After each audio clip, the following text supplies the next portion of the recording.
अनुभा और महेंद्र एक गरीब दंपति थे।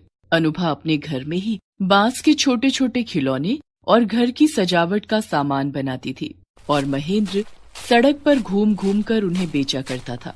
रेड लाइट होने पर जब गाड़ियां रुकती तब महेंद्र अपने खिलौने बेचने के लिए उन गाड़ियों की तरफ दौड़ पड़ता था। बाबूजी, ये खिलौने ले लो, बांस के खिलौने हैं, हाथ से बने हुए। अरे नहीं नहीं, नहीं चाहिए। मेम साहब, घर की सजावट का सामान ले लो। ये गुलदस्ता कितने का दिया? मेम साहब, ये 200 रुपए का है। इतना महंगा? इससे अच्छा तो मैं मॉल से खरीद लूंगी, वहाँ ब्रांडेड सामान मिलते हैं। तुम्हारे सामान की तो कोई ब्रांड ही नहीं है और ना ही कोई गारंटी है। महेंद्र के लिए उन खिलौनों को बेचना एक चुनौती भरा काम था। उसे देखकर लोग अपनी गाड़ी की खिड़की खोलना तो दूर, मुंह फेर लेते थे। महेंद्र अनुभा के बांस से बनाए हुए सामान को बेचने के लिए बहुत मेहनत करता था। वो ट्रैफिक में भी घूम घूम कर अपने सामान बेचा करता। इसी दौरान एक दिन महेंद्र सामान बेचने के लिए जल्दबाजी में सड़क पार कर रहा था कि अचानक सामने से आ रही एक तेज रफ्तार गाड़ी ने महेंद्र को जोर से धक्का मार दिया और महेंद्र वहीं सड़क पर गिर गया। इस हादसे में महेंद्र की मौत हो गई। महेंद्र की लाश जब उसके घर लाई गई तो उसे देखकर सदमे से उसकी पत्नी अनुभा की भी मौत हो गई। महेंद्र और अनुभा की मौत के बाद उनकी 2 छोटी छोटी बेटियां 12 साल की पिंकी और 6 साल की चिंकी अनाथ हो गईं। चिंकी बहुत जोर जोर से रो रही थी। मत रो चिंकी, मैं हूँ ना तेरी बड़ी बहन। दीदी अब हम क्या करेंगे? कहाँ जाएंगे और क्या खाएंगे? हमारे पास तो पैसे भी नहीं है। तू चिंता मत कर चिंकी, माँ के बनाए हुए कुछ बांस के खिलौने और सजावट के सामान रखे हैं जो बाबा ने बेचे नहीं थे। उन्हें बेचने से पहले ही माँ और बाबा हमें अकेला छोड़कर चले गए। हम उन सभी सामान को बेचेंगे और उससे जो पैसे मिलेंगे उससे हम अपना खर्चा चलाएंगे। ठीक है दीदी। दूसरे दिन पिंकी और चिंकी सड़क के किनारे बैठकर अपनी माँ अनुभा के बनाए हुए बांस के खिलौने और सामान बेचने लगती हैं। उन दोनों छोटी छोटी और प्यारी बच्चियों को सड़क के किनारे बैठकर सामान बेचते हुए देखकर वहां से गुजरने वाले राहगीरों का दिल पिघलने लगा और वे लोग चिंकी और पिंकी का सामान खरीदने लगते हैं। अरे बेटा, ये पेन स्टैंड कितने का है? 50 रुपए का है। महंगा है, मैं तो इसके 35 रुपए ही दूंगी। ठीक है, आप इसे 35 रुपए में ही ले जाइए। तभी वहाँ एक आदमी आता है। अरे बच्चे, वो फोटो फ्रेम और पंखा दोनों दे दो। ठीक है, ये लीजिए, आपके पूरे 100 रुपए हो गए। ये लो पैसे। इस तरह से पिंकी और चिंकी की उस दिन ठीक ठाक कमाई हो गई थी। शाम को दोनों जब घर लौट कर आई तब चिंकी कमाए हुए पैसों को गिनने लगती है। दीदी, आज तो पूरे 400 रुपए की कमाई हुई है। हाँ चिंकी, आज तो ठीक ठाक कमाई हो गई है, लेकिन इतने से हमारा काम नहीं चलेगा। माँ के बनाए हुए सामान जल्दी ही खत्म हो जाएंगे। हमें जल्दी ही सोचना होगा कि सामान खत्म होने के बाद हम क्या करेंगे, क्योंकि तब हमारे पास बेचने के लिए कुछ भी नहीं होगा। चिंकी और पिंकी बात कर ही रहे थे कि तभी दरवाजे पर दस्तक हुई। पिंकी ने दरवाजा खोला तो देखा बाहर मकान मालिक खड़ा था। देख पिंकी, तुम्हारे पापा ने पिछले 3 महीने का किराया नहीं चुकाया था और इस महीने का किराया भी बाकी है। 5000 के हिसाब से 4 महीने का किराया 20,000 रुपए होता है। मुझे कल शाम तक मेरे 20,000 रुपए दे दो, नहीं तो तुम्हारा सारा सामान उठवा लूंगा और घर खाली करवा दूंगा। अंकल, आपको तो पता है कि हम अनाथ हो गए हैं। हमारा इस दुनिया में कोई नहीं है। इतनी बड़ी रकम हम कहाँ से लाएंगे? हमें थोड़ा समय और दे दीजिए, हम थोड़ा थोड़ा करके आपका किराया चुका देंगे। तो ठीक है, आज से ही शुरुआत कर दो। लाओ आज के पैसे। और मकान मालिक चिंकी के हाथ से रुपए छीन लेता है। दूसरे दिन पिंकी और चिंकी ने बांस का सामान बेचकर जो कमाया वो भी मकान मालिक ने किराए के नाम पर उनसे छीन लिया। दीदी, इस तरह से तो हम एक पैसा भी नहीं जोड़ पाएंगे। हमारे पास कुछ खाने के लिए भी पैसे नहीं है। मेरे मन में एक ख्याल है, हम कल वैसा ही करेंगे। क्या करेंगे दीदी? कल सुबह हम कपड़े और बेचने वाले सारे सामान लेकर यहाँ से निकल जाएंगे। पहले हम अपना सारा सामान बेच देंगे और फिर यहाँ लौट कर नहीं आएंगे। हम लोग अपने रहने का इंतजाम कहीं और कर लेंगे। इससे हमें मकान मालिक को और रुपए भी नहीं देने पड़ेंगे। तो क्या मकान मालिक को बिना बताए हम यहाँ से भागने वाले हैं? हमारे पास और कोई रास्ता भी नहीं है चिंकी, लेकिन हम जाएंगे कहाँ दीदी? वो हम कल सोचेंगे। अभी खाना खाकर जल्दी सो जाते हैं, क्योंकि कल सुबह हमें यहाँ से जल्दी निकलना होगा। पिंकी खाना बनाती है और दोनों बहनें खाना खाकर सो जाती हैं। अगली सुबह चिंकी और पिंकी सारा सामान लेकर घर से निकल जाते हैं। वे दोनों सड़क के किनारे बैठकर अपना सारा सामान बेचने लगते हैं। दीदी, आज तो हमें ये सारा सामान बेचना होगा, नहीं तो इन्हें लेकर हम कहाँ जाएंगे। हाँ चिंकी, हम आज अपना बांस का बना ये सारा सामान बेच देंगे। सामान ज्यादा होने के कारण उन्हें बेचने में भी काफी समय लग गया और दोनों बहनों को पता ही नहीं चला कि कब रात हो गई। रात के 8 बज गए थे। दीदी, सारा सामान बिक गया है, अब हम लोगों को यहाँ से चलना चाहिए। हाँ चिंकी, आज तो खूब अच्छी कमाई हुई है, पहले कहीं चलकर कुछ खाते हैं। दोनों बहनें एक होटल में जाकर खाना खाती हैं और उसी होटल के बाहर सड़क पर चादर बिछाकर सो जाती हैं। अगली सुबह, दीदी आज हम क्या करेंगे, आज तो हमारे पास बेचने के लिए कुछ सामान भी नहीं है। चिंकी, पहले हमें अपने रहने का ठिकाना ढूंढना होगा, रोज रोज हम सड़क पर नहीं सो सकते। हाँ दीदी, लेकिन हमारे पास तो सिर्फ 1000 रुपए हैं, इतने पैसे में तो कोई भी हमें किराए पर घर नहीं देगा।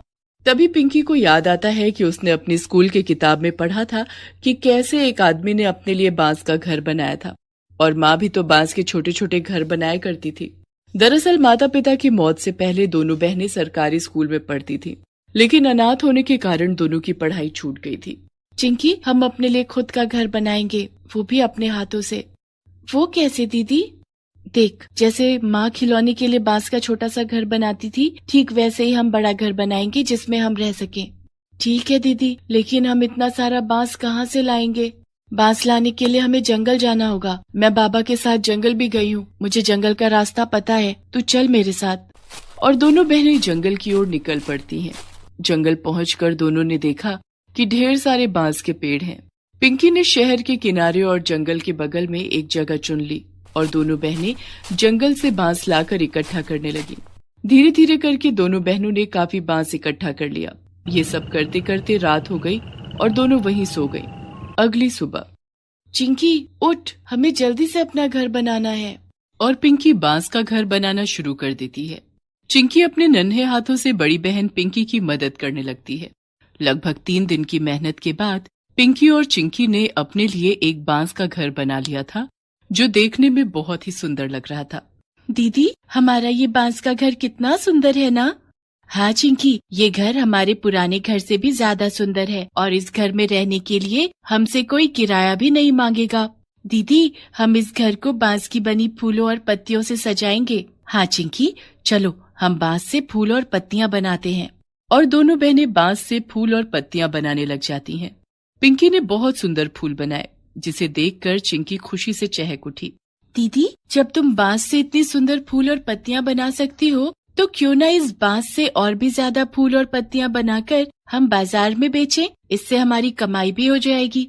अच्छा आइडिया है चिंकी, हम यही काम करेंगे। अपना घर सजाने के बाद पिंकी और चिंकी दोनों बहनें मिलकर बांस से फूल और पत्तियां बनाने लगती हैं और उन्हें बनाकर बाजार में बेचने के लिए जाती हैं। पिंकी और चिंकी सड़क के किनारे चादर बिछाकर अपने बांस के फूल और पत्तियां बेचने लगती हैं। आने जाने वाले राहगीर उनसे सामान खरीदने लगते हैं। वो फूल कितने सुंदर लग रहे हैं, गाड़ी में सजाने के लिए ले लेते हैं, हमारी गाड़ी और सुंदर लगेगी ना? हाँ हाँ, क्यों नहीं, और ज्यादा ले लो, अपने घर के ड्राइंग रूम में भी सजा देना। वो फूल दे दो। ये लीजिए मैडम जी। कितने पैसे हुए? 200 रुपए हो गए। ठीक है, ये लो पैसे। और इस तरह से दोनों बहनों के बांस से बनाए हुए सजावट के सारे सामान बिक गए। दोनों बहनें खुशी खुशी घर आ जाती हैं। दीदी, हम कल और भी ज्यादा सामान बनाएंगे। हाँ चिंकी। तभी उनके दरवाजे पर दस्तक हुई। दीदी, हमारे घर कौन आया होगा? पता नहीं चिंकी, मैं जाकर देखती हूँ। पिंकी ने दरवाजा खोला तो बाहर एक आदमी खड़ा था। जी बताइए। मेरा नाम विक्रम है, मैं पास ही में पर्यटकों के लिए एक नया रिजॉर्ट खोल रहा हूँ। मुझे आपका ये बांस का घर बहुत पसंद आया। मैं अपने रिजॉर्ट में बांस के छोटे छोटे कमरे बनाना चाहता हूँ। क्या आप मेरे रिजॉर्ट में बांस के कमरे बनाएंगी? इस काम में मदद करने के लिए मैं आपको हेल्पर भी दूंगा। आपको रिजॉर्ट की सजावट के लिए बांस की फूल पत्तियां भी बनानी होंगी। इस काम के लिए मैं आपको अच्छे पैसे भी दूंगा। ये सुनकर तो पिंकी और चिंकी की खुशियों का ठिकाना न रहा। पिंकी तुरंत इस काम के लिए राजी हो गई और अगले ही दिन से दोनों बहनों ने बांस के कमरे और सजावट का सामान बनाने का काम शुरू कर दिया। और इस तरह से दोनों बहनें काफी मशहूर भी हो गई। उन्हें लगातार काम भी मिलने लगे। अब दोनों बहनों की गरीबी के दिन भी दूर हो गए। मालती ने एक हादसे में अपने पति को कई साल पहले खो दिया था। उसके 2 बच्चे थे, रिंकू और पिंकी। मालती पढ़ी लिखी नहीं थी। वो एक टूटी फूटी झोपड़ी में अपने दोनों बच्चों के साथ रहती थी। घर चलाने के लिए वो लोगों के घरों में बर्तन साफ किया करती थी। किसी तरह वो अपने दोनों बच्चों का पेट पाल रही थी। फिर एक दिन, रिंकू जल्दी कर बेटा, स्कूल का टाइम हो रहा है, फिर मुझे काम पर भी जाना है। माँ, आज मेरा स्कूल जाने का मन नहीं है। नहीं बेटा, ऐसा मत बोल। पढ़ लिख कर बड़ा आदमी बनना है ना, तो स्कूल जाना पड़ेगा ना। चल बेटा, अब देर मत कर। रिंकू पास के ही सरकारी स्कूल में पढ़ता था। मालती रोज सुबह पहले रिंकू को स्कूल छोड़ती, फिर पिंकी को अपने साथ लेकर काम पर जाती थी। पिंकी 3 साल की थी। वो एकदम चुलबुली और शरारती थी। मालती उसे अपने पास बिठाकर लोगों के घर काम करती रहती थी। एक दिन खेलते हुए वो बाहर हॉल में आ गई, जहां घर के बच्चे टीवी देख रहे थे। पिंकी भी टीवी में चल रहे कार्टून देखने लगती है। तभी घर के मालिक का बेटा बबलू उसे देखकर बोला, ए पिंकी, चल जा यहाँ से, ये हमारा टीवी है। बबलू की उम्र करीब 7 साल की थी। उसके मना करने पर भी पिंकी वहां से नहीं जाती। उसे कार्टून देखना अच्छा लग रहा था। इस पर बबलू को गुस्सा आ गया। उसने पिंकी को चिढ़ाने के लिए फ्रिज से एक चॉकलेट निकाली और उसे पिंकी को दिखा दिखाकर खाने लगा और बोला, अरे वाह, कितनी टेस्टी चॉकलेट है यार, मजा आ गया। ए पिंकी, तू खाएगी क्या? हाँ भैया, दो ना। बबलू पिंकी की तरफ चॉकलेट बढ़ाता है, लेकिन जैसे ही पिंकी अपना हाथ बढ़ाती है, वो चॉकलेट पीछे खींच लेता है और जोर से हंसते हुए कहता है, मुंह देखा है तूने अपना? पता भी है कितनी महंगी है ये, चल निकल यहाँ से। पीछे खड़ी मालती ये सब देख रही थी। उसे बबलू पर बहुत गुस्सा आता है, लेकिन वो उसे कुछ नहीं कहती और पिंकी को अपने पास बुला लेती है। पिंकी रोते हुए मालती के गले लग जाती है। मालती उसे चुप कराती है और पिंकी को अपने पास बिठाकर वापस काम में लग जाती है। इतने में घर की मालकिन उसके पास आती है और उससे कहती है, मालती, इस पन्नी में खाना है, कल रात बच गया था, तू ले जा, अपने बच्चों को खिला देना। मालती चुपचाप वो खाना ले लेती है। गरीबी ने उसे मजबूर कर दिया था। वो अपने बच्चों की परवरिश बहुत अच्छे से करना चाहती थी, लेकिन उसके लिए ये बहुत मुश्किल था। वो हर वक्त चिंता में डूबी रहती थी, जिससे उसकी तबीयत भी खराब रहने लगी। ज्यादातर बीमार रहने की वजह से कई लोगों ने उससे काम कराना बंद कर दिया। अब तो हालात और खराब हो गए। नौबत ये हो गई कि उसे बचे खुचे खाने से ही अपने दोनों बच्चों का पेट भरना पड़ रहा था। वो खुद कुछ भी नहीं खाती थी। जो कुछ मिलता उसे बच्चों को ही खिला देती थी। इस वजह से मालती की हालत दिन ब दिन और खराब होती गई और एक दिन वो चक्कर खाकर गिर पड़ी और फिर कभी नहीं उठी। पिंकी और रिंकू अब अनाथ हो गए थे। उनका ख्याल रखने वाला अब कोई नहीं था। रिंकू बड़ा था, उसने खुद को संभाल लिया था, लेकिन पिंकी इस सब के लिए बहुत छोटी थी अभी। भैया, माँ कहाँ है? बताओ ना भैया, मुझे बहुत भूख लगी है। पिंकी, माँ हमसे बहुत दूर चली गई है, लेकिन तू रो मत, खाना मैं लाऊंगा। रिंकू अपनी बहन पिंकी का हाथ पकड़कर निकल पड़ता है खाने की तलाश में, पर उसके पास ना तो पैसे थे और ना ही पैसे कमाना वो जानता था। दोनों बच्चे भूख से बेहाल होटलों के बाहर यहाँ वहां घूमने लगते हैं। तभी उनकी नजर एक बूढ़े आदमी पर पड़ती है जो होटल के बाहर बैठकर कुछ खा रहा था। रिंकू उन बूढ़े बाबा के पास जाकर कहता है, बाबा, बहुत भूख लगी है, कुछ खाने को दे दो ना। पिंकी भी ललचाई आंखों से बूढ़े बाबा के खाने को देख रही थी। इससे पहले ही बूढ़ा आदमी कोई जवाब देता, पिंकी उसके हाथ से खाना छीनकर खाने लगती है। ये देखकर बूढ़े बाबा रिंकू से कहते हैं, बेटा, कौन हो तुम लोग? कहाँ से आए हो? तुम्हारे घर वाले कहाँ हैं? रिंकू बूढ़े बाबा को अपने बारे में सब कुछ बताता है। बूढ़े बाबा दोनों बच्चों की मदद करना चाहते थे, लेकिन सच तो ये था कि वो खुद होटल का फेंका हुआ खाना खा रहे थे, जिसे पिंकी ने उनके हाथों से छीन लिया था। फिर भी बूढ़े बाबा ने दिल मजबूत किया और रिंकू और पिंकी को अपने साथ रख लिया और रिंकू से बोले, चलो बच्चों, इस दुनिया में ना तुम्हारा कोई है और ना ही मेरा, आज से हम साथ रहेंगे। बूढ़े बाबा के पास अपना कोई घर नहीं था। वो तो फुटपाथ पर रहते थे और लोगों से भीख मांगकर तो कभी लोगों द्वारा फेंका हुआ खाना खाकर अपना पेट भरते थे। रिंकू और पिंकी उन्हें अपने साथ अपनी झोपड़ी में लेकर जाते हैं और फिर तीनों वहीं एक साथ रहने लगते हैं। बूढ़े बाबा बुजुर्ग भी थे और कमजोर भी, लेकिन फिर भी उन्होंने दोनों बच्चों का बहुत अच्छे से ख्याल रखा। वो दिन भर भीख मांगते, होटलों के बाहर से खाना उठाते और फिर उस खाने को बच्चों के साथ बांटकर खाते थे।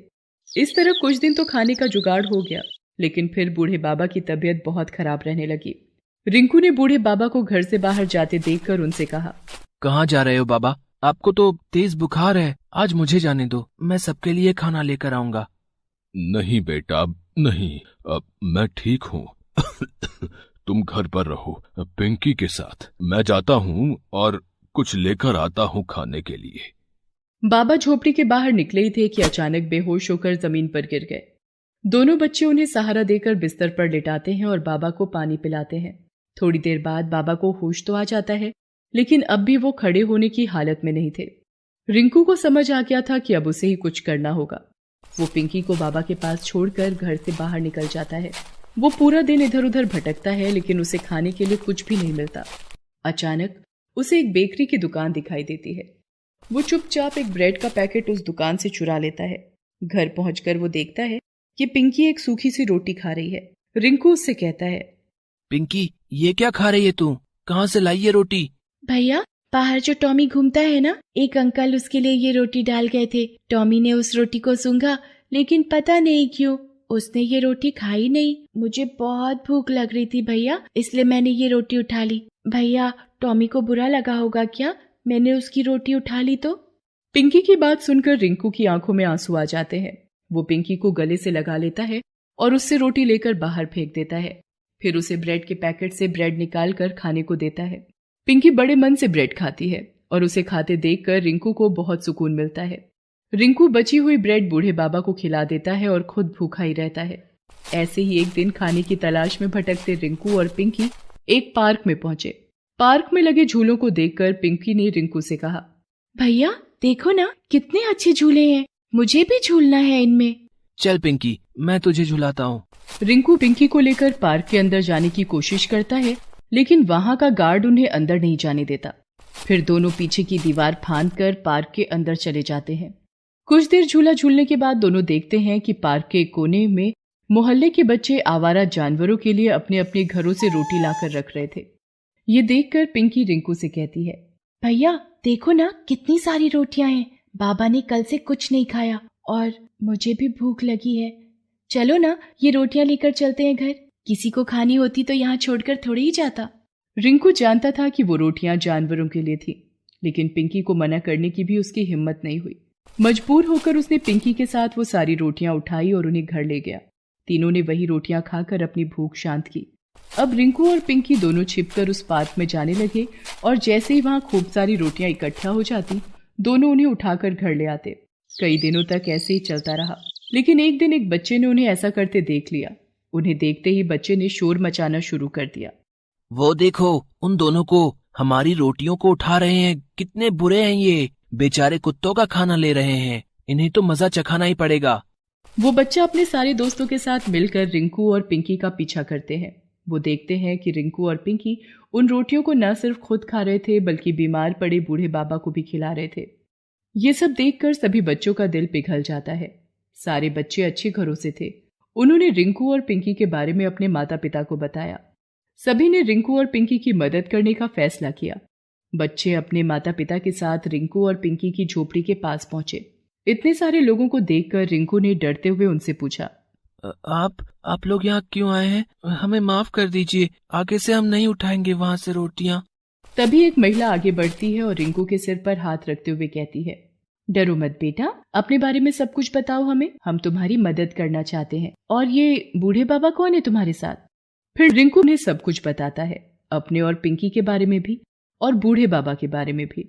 सब कुछ जानकर वहां मौजूद हर किसी की आंखें नम हो जाती हैं। सभी लोग मिलकर बूढ़े बाबा का इलाज करवाते हैं, साथ ही तीनों के खाने की जिम्मेदारी भी लेते हैं। हर रोज कोई ना कोई अपने घर से तीनों के लिए खाना लेकर आता। अब रिंकू और पिंकी को ना तो चोरी करने की जरूरत थी और ना ही कहीं से खाना उठाकर खाने की। दूसरी तरफ अच्छा इलाज मिलने से बूढ़े बाबा भी पहले से बहुत अच्छे हो गए थे। लोगों ने उन्हें अपनी सोसाइटी में चौकीदार की नौकरी पर रख लिया, जिससे अब वो कमाने भी लगे थे। रिंकू और पिंकी को उन्होंने जल्दी ही स्कूल भेजना भी शुरू कर दिया। ऐसा नहीं था कि रिंकू और पिंकी को अब अपनी माँ की याद नहीं आती थी, लेकिन वो इस बात से खुश जरूर थे कि अब वो अनाथ नहीं थे। बूढ़े बाबा जो उनके साथ थे। Please subscribe this channel.